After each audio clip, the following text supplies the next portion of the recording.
so excited to be back and showing you guys how to do this half up top knot hair tutorial. I wear this hair look all the time and I always get so many compliments on it, so I figured I would show you guys how to do it. So I just brushed my hair kind of backwards at the crown of my head and then separated a section off. And I'm just using a comb to do this so I can get a nice clean edge on both sides of this hair that I'm lifting up. And I'm actually going to be putting this section of hair into a ponytail, so I just smoothed it out with the comb one more time to make sure it all looks kind of even, that there's no lumps in the hair. And now I'm putting the ponytail on, and I'm going to wrap this 3 or 4 times because I want to make sure that it's really tight so that it doesn't move throughout the day. Then using my fingers, I'm going to kind of pull the ponytail in both directions to move the hairband up a little bit tighter, and this is also going to puff up the section of hair that's on the crown of my head and give it a little bit more volume. Once that's done, I'm just pulling up a couple more pieces on the crown of the head and just tightening it a little bit more to have some more volume in the front. So with one hand, I'm going to hold a hairband, and with the other hand, I'm going to start twisting this ponytail and wrapping it up in a bun.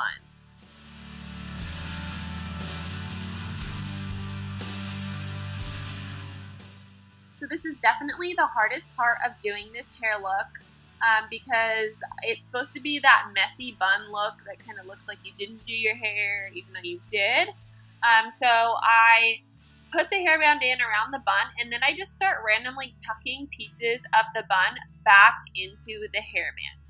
And this process does take a little bit of time because I wanted it to look messy but still like cute, you know what I mean? Like some buns are just not cute. So that's what I'm doing here. I'm just pulling pieces of the bun and tucking it under the hairband and over the hairband, just in search of the perfect bun. Obviously, every time you do this, you're going to get a different bun. And you can always put a second or third hairband in if you still feel like it's not looking how you want it to look. That's what I did, and I definitely started to look a little bit more like the type of bun I wanted to have. Once again, I'm just tucking pieces back into the hairband. And then at a certain point, I was satisfied with the bun, but I felt there was a couple pieces out of place. So I'm just taking a few bobby pins and pulling those pieces of hair that I didn't like and pinning them where I want them to go.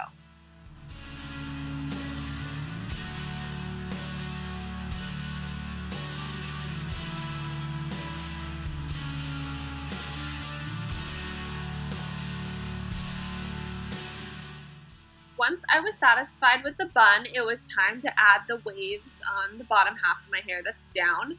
First, I sprayed some hairspray, and then I'm just back combing my hair to add some volume to the sides. Since there's so much volume in that big bun on the top of my head, I think that this evens out the hair look a little bit instead of having that huge thing on the top of your head and then like flat on the sides.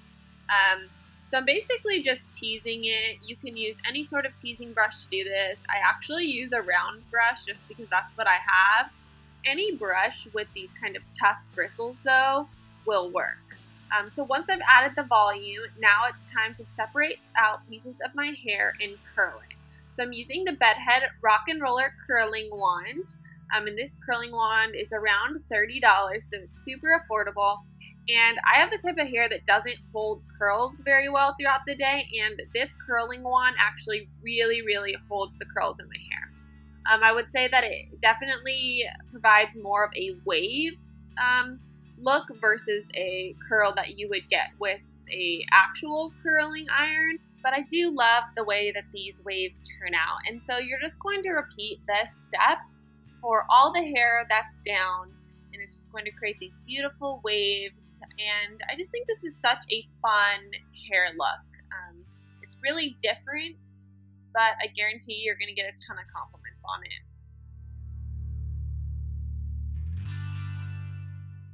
So I'm just going to speed through the rest of the curling because it was a little bit of a longer process.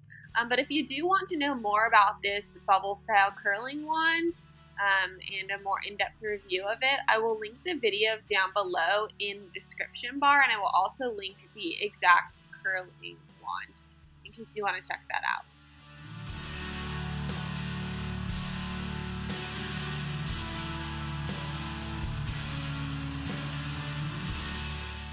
So once I was done with that, I just decided to use a little bit of hairspray to help keep those wavy curls in place throughout the day.